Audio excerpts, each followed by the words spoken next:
안녕하세요. 나긋나긋 뉴스입니다. 협상 위한 인질인가? 국가안보 위협인가? 화웨이의 실권자 멍완저우 사건. 명품 하이힐과 멋진 원피스에 보란듯이 전자발찌를 하고 취재진 앞을 당당하게 걷는 이 여성. 모두들 아시죠? 중국을 대표하는 IT 기업 화웨이의 실권자 멍완저우인데요. 이 여인을 둘러싼 캐나다와 중국의 신경전이 요즘 엄청나다고 합니다. 도대체 어떤 일이 벌어지고 있는지 한번 살펴보겠습니다. 캐나다 경찰은 미국의 요청으로 2018년 12월 1일 밴쿠버 공항에서 귀국하는 멍 부회장을 체포했습니다. 멍 부회장은 화웨이의 창업자인 런정페이 회장의 친딸이기도 한데요.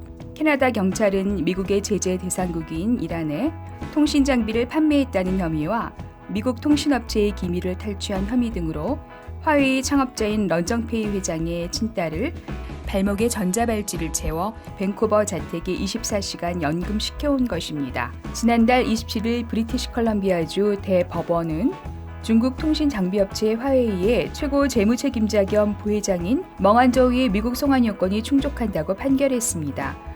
이 판결에 따라 멍 부회장이 중국으로 돌아갈 날은 더욱 소원해졌는데요. 이제 캐나다에 체포하는 과정이 적법했는지만 판결이 나면 멍 부회장은 미국으로 넘겨져 미국 사법당국의 조사를 받게 됩니다. 미국과 중국의 갈등은 트럼프가 강력한 보호무역주의를 내세우면서 시작됐는데요.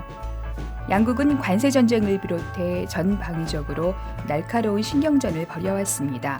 이 과정에서 전 세계 스마트폰 시장을 석권하려는 중국과 이를 저지하려는 미국이 기술 패권을 두고 서로를 견제하면서 양국 간의 경제 전쟁이 기술 전쟁으로 격화된 것입니다. 미국은 화웨이가 중국 공산당과 밀접한 관련이 있고 북한과 이란의 통신 장비를 판매, 미국의 안보에 위협이 된다고 주장하고 있습니다. 화웨이 창업주의자 멍완저우에 붙인 런정페이 회장은 중국 인민해방군 출신이고 기업의 주주정보 등이 베일에 쌓여 있다는 점을 생각하면 전혀 근거 없는 말은 아닌 듯한데요. 이에 대해 화웨이는 스파이 행위를 했다는 증거를 대라고 반박하고 있는 상황입니다.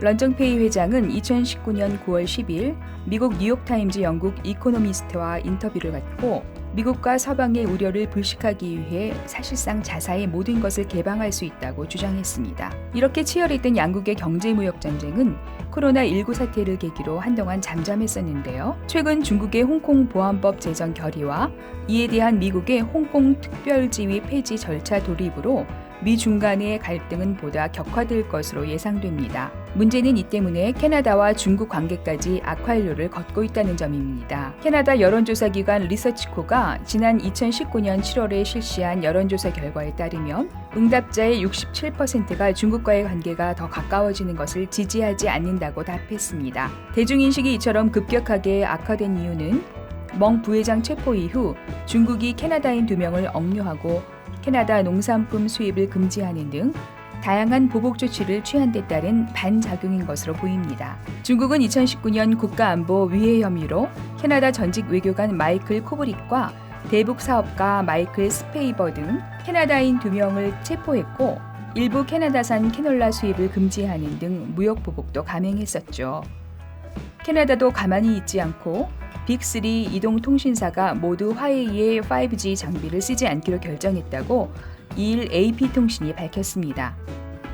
캐나다 정부가 아직 화웨이 보이콧 여부를 결정하지 않은 상태에서 민간 기업이 먼저 화웨이를 밀어낸 모양새입니다. 미국과 호주 정부는 이미 일찌감치 화웨이 보이콧을 선언했습니다. 멍 부회장의 사건에는 항상 멍 부회장의 패션이 언급되곤 하는데요. 처음부터 멍 부회장이 지금처럼 패션에 힘을 줬던 것은 아니었습니다.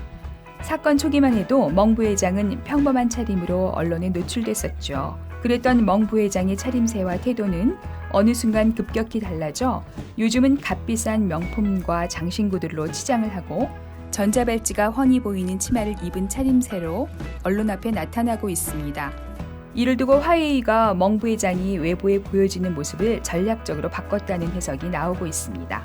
당당하고 자신감 있는 여성이 트럼프로 대두되는 미국의 정치 노름에 희생양이 됐다는 이미지를 부각시키고 있다는 것이죠. 자신이 무죄라는 것을 강조하기 위해 더 당당하게 전자발찌를 드러내면서 캐나다 정부의 항의를 표시하는 것이란 해석도 나오고 있습니다. 최근 트럼프 미국 대통령은 코로나19의 가장 피해국이 된 이유가 자신의 정치적 무능력 때문이라는 국민들의 원망을 외부로 돌리기 위해서인지 중국 책임론을 부르짖고 있습니다. 코비드-19 위기와 미중 무역 전쟁이라는 태풍의 중심에서 캐나다는 과연 얼마나 현명하게 국익을 지켜나갈 수 있을지 관심을 갖고 지켜봐야겠습니다.